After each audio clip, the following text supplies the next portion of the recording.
So when I was diagnosed with this, for the first time, I think ever, it scared me.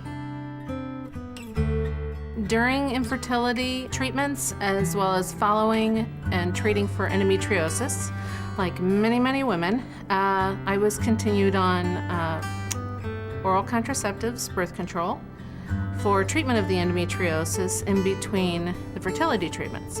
Being a physician assistant, I knew very well what the risks were, but it was a risk I was willing to take the birth control, knowing that I didn't smoke and didn't have any other risk factors for blood clots, such as family history, history of strokes, no hypertension, things like that.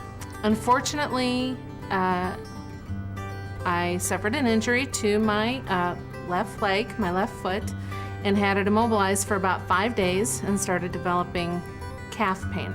Don't know why, but I just had a feeling that something was wrong, and insisted on an ultrasound or a Doppler, and it showed 2 DVTs, which are deep vein thrombosis, in my left leg. The blood clot felt like I had broke my leg. I couldn't bear weight, an enormous amount of swelling. I noticed the veins in my foot were enlarged, very prominent where they hadn't been before. I literally could not step down on my foot. They were fabulous in this emergency department. They got me hooked up with Dr. Gomez immediately. He started me on Lovenox injections. I did those twice a day at home for about 14 days and started on Coumadin, which is relatively, simply spoken, a blood thinner. And then I remained on the Coumadin for 3 months, and last Friday was the end of my 3 months, and I am no longer on it. And the likelihood of it coming back, the blood clot, is about 5%. So from now until the end of time, I have to wear these lovely compression hose.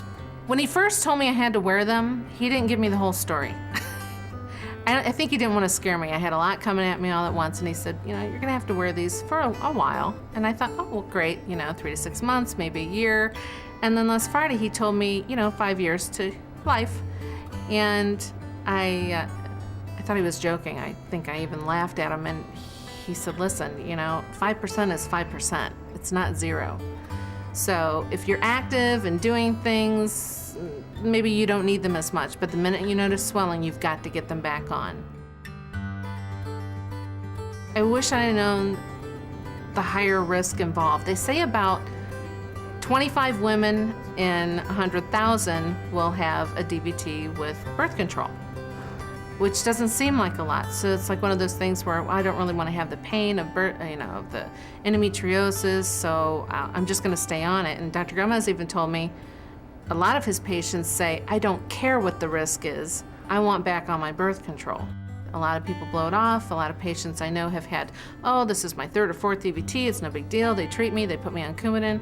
Well, it's a big deal to me. I don't want to be on medication, especially for something I could have prevented. In fact, ever since this happened, I've gotten together with some of the other PAs and nurses that I work with, and we're all really watching our diets. We're getting the salads for lunch. We're pushing each other. The munchies are apples and things like that.